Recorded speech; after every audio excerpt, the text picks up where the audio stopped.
اعوذ باللہ من الشیطان الرجیم، بسم اللہ الرحمن الرحیم۔ میں بشیر احمد کرمانی، ٹیچر جی پی ایس شانو، زون ماور۔ آج ہم 5ویں جماعت کا اردو پڑھانے جا رہے ہیں۔ تو پیارے بچوں، السلام علیکم۔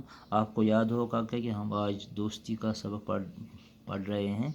تو کیا ہوتا ہے جب وہ احمد و ندیم جنگل کی طرف نکلتے ہیں تو راستے میں انہیں ایک ریچھ نظر آتا ہے۔ تو احمد فوراً ندیم سے ہاتھ اپنا جھٹک دیتا ہے، چھڑا لیتا ہے، تو پھرتی سے ایک پیڑ پر چڑھ جاتا ہے۔ اس سے آگے ہمیں آج پڑھنا ہے۔ ندیم نے جب ریچھ کو اپنی طرف آتے دیکھا تو اس کے منہ سے چیخ نکل گئی۔ اس نے احمد کو پکارتے ہوئے کہا۔ ندیم نے جب ریچھ کو اپنی طرف آتے دیکھا، کیونکہ احمد پہلے ہی پیڑ پر چڑھ چکا تھا، تو ندیم نے جب ریچھ کو اپنی طرف دیکھا اس کو چیخ نکل گئی اور احمد کو پکارتے ہوئے کہا، احمد مجھے بچاؤ، مجھے پیڑ پر چڑھنا نہیں آتا۔ وہ احمد سے کہنے لگا کہ احمد مجھے بچاؤ، مجھے پیڑ پر چڑھنا نہیں آتا ہے۔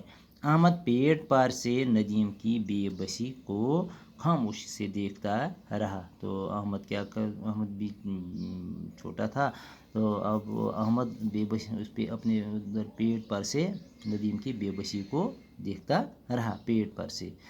ندیم کو گھبراہٹ میں کچھ اور نہ سوجا، وہ زمین پر لیٹ گیا۔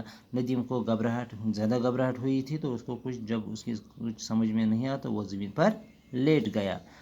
آنکھیں بند کر کے اپنی سانسیں روک لی۔ اس نے اپنی آنکھیں بند کر دی اور سانس روک لی۔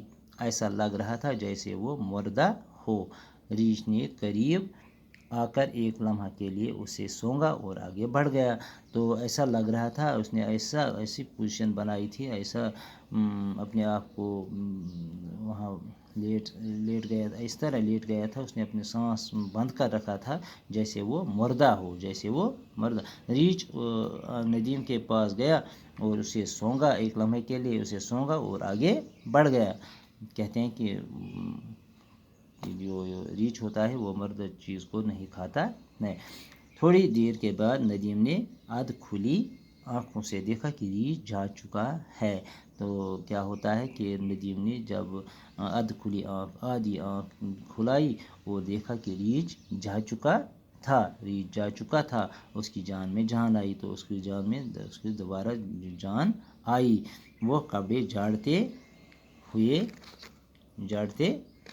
ہوئے اٹھ کھڑا ہوا اور احمد کی طرف دیکھنے لگا۔ تو اس نے اپنے کپڑے جھاڑے اور کھڑا ہو گیا اور احمد کی طرف دیکھنے لگا۔ احمد کی بے وفائی سے اسے بہت دکھ ہوا۔ اس کو کیا دکھ لگا تھا کہ احمد نے کیا اس کا ہاتھ چٹک دیا اور خود پیڑ پر چڑھ گیا، اس کو ادھر ہی مرنے کے لیے چھوڑ دیا۔ اس پر بہت دکھ ہوا تھا۔ اسے یہ توقع نہیں تھی کہ احمد مصیبت کی گھڑی میں اسے اکیلا چھوڑ دے گا، اور کیونکہ اس کو ندیم کو یہ توقع نہیں تھی، احمد سے یہ توقع نہیں تھی کہ مصیبت کی اس گھڑی میں اس کے اکیلا چھوڑ دے گا۔ احمد نے جب دیکھا کہ ریچھ جا چکا ہے تو وہ پیڑ سے نیچے اتر آیا اور ندیم سے کہنے لگا۔